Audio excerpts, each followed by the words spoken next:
ഉടമ അറിയാതെ വാഹനത്തിന്റെ ഉടമസ്ഥാവകാശം മറ്റൊരാൾക്ക് മാറ്റി നൽകിയ മോട്ടോർ വാഹന വകുപ്പ്. മലപ്പുറം തിരൂരങ്ങാടി സബ് RTO ഓഫീസിന് കീഴിൽ 7 വാഹനങ്ങളുടെ RC ആണ് ഉടമ അറിയാതെ മാറ്റിയത്. ഉടമയ്ക്ക് OTP കിട്ടാതെ പുതിയ RC പ്രിന്റ് ചെയ്തിട്ടുണ്ടെന്ന് സംബന്ധിച്ച് തിരൂരങ്ങാടി ജോയിന്റ് RTO എങ്ങനെയാണത് സംഭവിച്ചത് എന്നറിയില്ലെന്നും വിശദീകരിക്കുകയാണ്. വാഹനത്തിന്റെ RC മറ്റൊരാളുടെ പേരിലേക്ക് മാറ്റുമ്പോൾ ഉടമയ്ക്ക് OTP ലഭിക്കും. എന്നാൽ ഉടമയ്ക്ക് OTP ലഭിക്കാതെയാണ് തിരൂരങ്ങാടി സബ് RTO ഓഫീസിന് കീഴിൽ 7 വാഹനങ്ങളുടെ ഉടമസ്ഥാവകാശം മാറ്റി നൽകിയത്.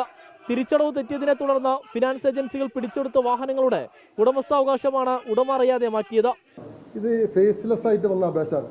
ഈ ഫേസ്ലെസ് ആയിട്ട് വന്നത് അപേക്ഷയിൽ OTP വരാതെ എന്തോ മാർഗത്തിൽ സോഫ്റ്റ്വെയറിൽ എന്തോ മാർഗത്തിലാണ് ഇവർ ചെയ്തിരിക്കുന്നത്. ഓഫീസിൽ നിന്ന് അപ്ഡേഷൻ നടത്തി കൊടുക്കുകയോ OTP വരാനുള്ള സൗകര്യം ചെയ്ത് കൊടുക്കുകയോ ഒന്നും ചെയ്തിട്ടില്ല. ഇത് OTP വരാതെയാണ് ഇത് ചെയ്തിരിക്കുന്നതെന്നാണ് മനസ്സിലാക്കിയത്. അതിന് കണ്ടെത്താൻ വേണ്ടി ഡിപ്പാർട്ട്മെന്റിലെ ആളുകളെ അറിയിച്ചിട്ടുണ്ട്. ഉടമ അറിയാതെ എങ്ങനെ പുതിയ RC നിർമ്മിച്ചു എന്നത് അറിയില്ലെന്നും ജോയിന്റ് RTO. മോട്ടോർ വാഹന വകുപ്പ് ഉദ്യോഗസ്ഥരാണ് വ്യാജ RC നിർമ്മിക്കാൻ സൗകര്യം ചെയ്തു നൽകിയതെന്നാരോപിച്ച മുസ്ലിം യൂത്ത് ലീഗ് പ്രവർത്തകർ RTO ഓഫീസ് ഉപരോധിച്ചു. തിരൂരങ്ങാടി പോലീസ് ഒരാഴ്ചക്ക് മുമ്പ് തന്നെ ഈ പരാതി കിട്ടിയിരുന്നു, വ്യാജ RC നിർമ്മിക്കപ്പെട്ടിട്ടുണ്ട് എന്നുള്ളത്.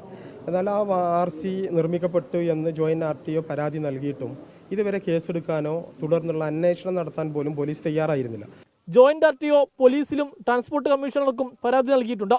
സമീർ ബിൻ കരീം, 24, തിരൂർ.